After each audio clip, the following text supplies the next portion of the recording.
Asia cup टी20 में भारत ने पाकिस्तान को 7 विकेटों से शिकस्त दे दी। 128 रन का हदफ बासानी 16वें ओवर में हासिल कर लिया। तीनों विकेटें साइम अयूब ने हासिल की।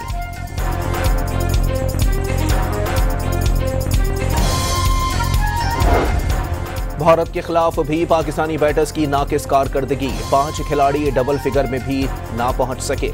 साहबजादा फरहान 40, शाहीन आफरीदी 33 रन बनाकर नुमाया रहे।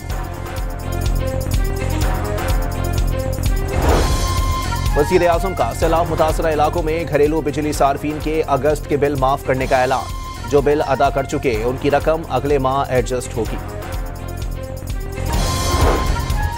जलालपुर पीरवाला के करीब सैलाबी पानी ने मोटरवे का रुख लिया।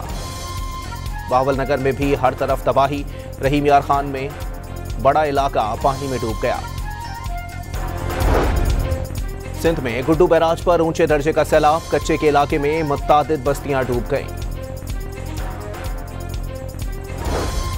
और दोहा में वजीर खारजा इसहाक डार की मुख्तलिफ आलमी रहनुमाओं से मुलाकातें। ईरान, उज़्बेकिस्तान और मलेशियन वज़ीर आज़म से बातचीत में इसराइली हमलों की मजम्मत। फ़लस्तीनी अवाम की गैर मुतज़लज़ल हिमायत का आदा। OIC secretary general Hussain Ibrahim ताहा से भी मुलाकात। इसराइली जारहत के मुकाबले में मुश्तरका इस्लामी रद्द अमल की ज़रूरत पर जोर।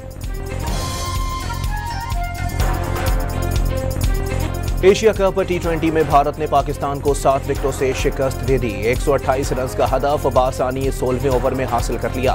तीनों विकेटें साइम अयूब ने हासिल की।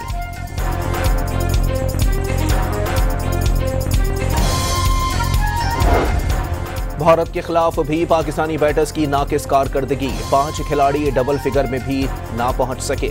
साहबजादा फरहान 40, शाहीन आफरीदी 33 रन बनाकर नुमाया रहे। वज़ीर आज़म का सैलाब मुतासरा इलाकों में घरेलू बिजली सार्फिन के अगस्त के बिल माफ करने का ऐलान। जो बिल अदा कर चुके उनकी रकम अगले माह एडजस्ट होगी। जलालपुर पीरवाला के करीब सैलाबी पानी ने मोटरवे का रुख लिया। बावलनगर में भी हर तरफ तबाही।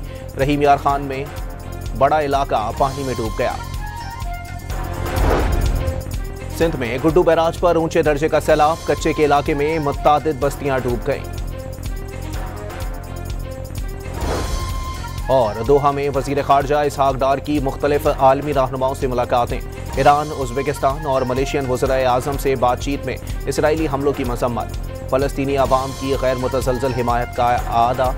OIC secretary general Hussain Ibrahim ताहा से भी मुलाकात। इसराइली जारहत के मुकाबले में मुश्तरका इस्लामी रद्द अमल की ज़रूरत पर जोर।